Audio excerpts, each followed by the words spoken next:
তো বন্ধুরা, আমি চলে আসলাম মোবাইল স্ক্রিনে। আসার পরে আমরা সর্বপ্রথম যে কাজটা করব সেটা হলো এই যে ফেসবুকের অফিসিয়াল অ্যাপস যেটা আছে, যেহেতু আমরা ফেসবুক অ্যাকাউন্ট ডিলিট করব সেজন্য আমরা ফেসবুক অফিসিয়াল অ্যাপসের মধ্যে চলে যাব। তো আমি ক্লিক করে দিলাম। আপনারা কিন্তু ফলো করে যাবেন আমি কিভাবে কোথায় যাই।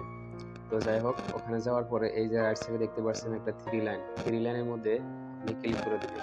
ক্লিক করে দেওয়ার পরে এখানে দেখতে পাচ্ছেন যে একটা সেটিংস নামে অপশন চলে আসছে। তো এই সেটিংস এর মধ্যে আপনি ক্লিক করে দিবেন।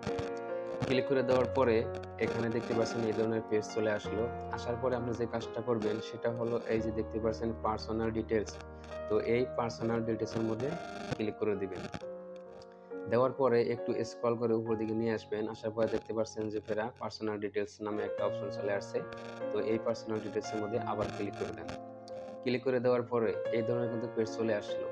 তো এটা আসার পরে আপনি যে কাজটা করবেন সেটা হলো আপনার যে বার্থডে, আপনার ডেট অফ বার্থ, তারপরে আপনার যেটা জিমেল আছে সেটা কিন্তু এখানে দেখাচ্ছে। তো লগইন কি আছে এগুলো কিন্তু দেখাইতে পারে। তো যাই হোক, আপনি যেহেতু ডিলিট করা লাগে অ্যাকাউন্ট, তো এই যে নিচে যেটা অ্যাকাউন্ট ওনারশিপ অ্যান্ড কন্ট্রোল, এখানটায় আপনি ক্লিক করে দেন। ক্লিক করে দেওয়ার পরে দুইটা এই ধরনের পেজ চলে আসলো, কিন্তু দুইটা অপশন। তো আসার পরে এই যে যেটা নিচে দেখতে পাচ্ছেন এই নিচের অপশনটার মধ্যে ক্লিক করে দেন। ক্লিক করে দেওয়ার পরে আপনার দেখতেই পাচ্ছেন যে ওই জিমেলের